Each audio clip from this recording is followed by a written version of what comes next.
How many times growing up I prayed to God and just said, hey, I know you speak to all these pastors. I know you speak to all these random people that tell me that they speak to you and that you give them the answers directly. But I think I'm a nice person. I have a good heart. I don't understand why you're not speaking to me. I do have an answer for that now, but I'll make that a separate video so this one isn't too long.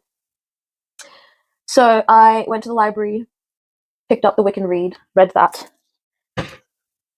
realized that the Wiccan Rede emulated a lot of things that I knew about. I knew only very small amounts about African spirituality, but in terms of generally the message behind religion and the message behind, like, maybe not so much the practices, but the messaging behind it was very, very similar, actually. It wasn't that far apart. Maybe in Wicca, you can have rituals and stuff, but it was like there was the threefold law. Whatever you do will come to you 3 times, and so you're not supposed to, do bad things or have ill intentions whenever you're doing something. You should be doing it from a good place, like love and light kind of stuff. That's, now that I know a bit more about spirituality, Wicca's a little bit more of the love and light end of the spiritual religions.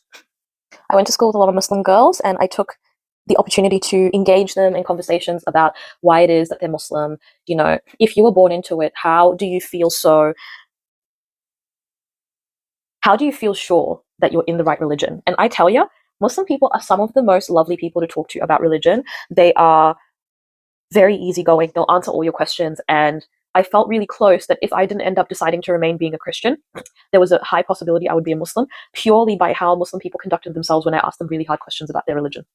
Christians I found to be a lot more defensive about their religious position in like a very emotional way, very much like willing to have an emotional outburst because you dared question why anything is running the way that it's running, which is crazy to me. Like, why isn't Christianity encouraging like some intellectual discussions? And it's like, to me,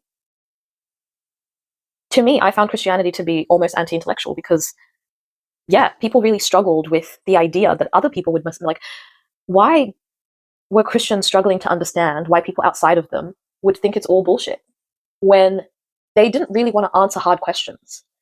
And if you say it's all through faith and belief, what about people struggling to have faith and belief? What about people that don't even have your beliefs? How are you going to convince them? You can't just say have faith. They don't want to have faith in something that they don't understand. Come on now. Around 18, I ended up identifying as agnostic. I was like, okay, I believe in a higher power, or I believe that a higher power may or may not exist, but I cannot say for sure. I'm willing to believe something exists out there, but I cannot claim to know the answers. And like, I don't have anything further for you. So now that you're watching me, I identify as an eclectic spiritualist.